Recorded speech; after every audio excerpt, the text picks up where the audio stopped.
Assalamualaikum warahmatullahi wabarakatuh. Perkenalkan, saya Fauzan Dwi Agus Rianto, mahasiswa Universitas Pancasakti Tegal, Fakultas Teknik dan Ilmu Komputer dengan program pendidikan Teknik Mesin, kelas 2A dan NPM 64236021. Di sini saya akan mereview singkat sebuah buku yang mana untuk menyelesaikan tugas mata kuliah Literasi 2. Buku yang akan saya review berjudul Sistem Fluida yang dirancang oleh Rinaldi dan Budiarso. Buku ini diterbitkan oleh penerbit Erlangga pada tahun 2015 dan memiliki total 274 halaman. Buku ini terdiri dari 5 bagian.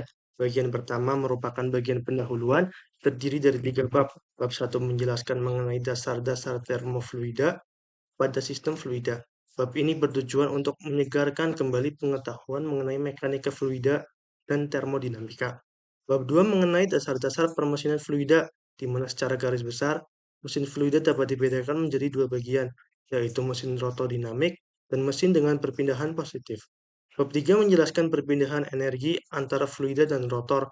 Kesamaan dasar yang berperan dalam perpindahan energi mekanik ke energi fluida adalah hukum konservasi massa dalam pertama termodinamika persementineran angular.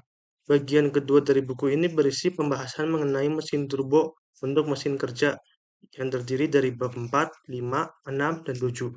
Pada bagian kedua buku ini akan membahas prinsip kerja kurva karakteristik, efisiensi instalasi, kerugian-kerugian, serta kavitasi.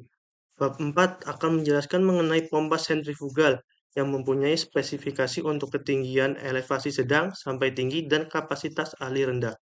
Bab 5 akan menjelaskan mengenai pompa aksial yang mempunyai spesifikasi untuk tinggi elevasi rendah dan kapasitas alir tinggi. Bab 6 akan menjelaskan mengenai sistem pompa. Pada bab ini juga akan dipelajari perubahan tinggi tekan dan kapasitas alir jika dilakukan pemasangan 2 atau lebih pompa secara seri maupun paralel.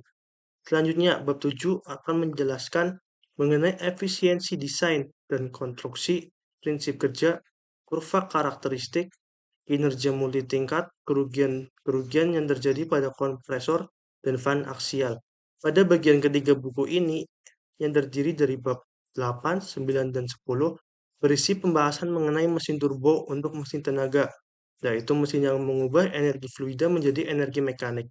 Bab 8 menjelaskan mengenai turbin impuls, di mana salah satu contohnya adalah turbin Pelton. Energi fluida berupa energi total tinggi tekan diubah menjadi kecepatan melalui sebuah nozzle, kemudian energi fluida tersebut diubah menjadi energi mekanik setelah menumbuk sudut turbin. Pada bab 9 akan dijelaskan mengenai turbin reaksi. Energi fluida berupa energi total tekan tinggi diubah menjadi tekanan dan kecepatan yang menyebabkan terjadinya dorongan pada sudut-sudut turbin hingga menyebabkan rotor berputar. Bab 10 menjelaskan mengenai turbin uap dan turbin gas aksial yang menggunakan fluida mampu memampat uap dan gas. Pada bagian keempat buku ini hanya memuat satu bab, yaitu bab 11, mengulas mengenai mesin kerja dengan jenis pompa perpindahan positif, di mana salah satu jenisnya adalah pompa torak. Bagian kelima adalah bagian akhir buku ini, berisi pembahasan mengenai dasar-dasar sistem pneumatik dan hidrolik yang terdiri dari bab 12 dan 13. Kelebihan dan kekurangan buku ini. Buku ini disampaikan dengan bahasa yang sederhana tanpa menghilangkan kejelasan maksud. Teori yang disampaikan juga cukup ringkas, serta memiliki contoh soal untuk dibahas. Kekurangan dari buku ini mungkin materi yang dijelaskan terlalu singkat, sehingga mungkin ada pembaca yang kurang memahami apa yang dijelaskan oleh buku ini. Sekian saja review singkat dari saya, kurang lebihnya mohon maaf. Wassalamualaikum warahmatullahi wabarakatuh.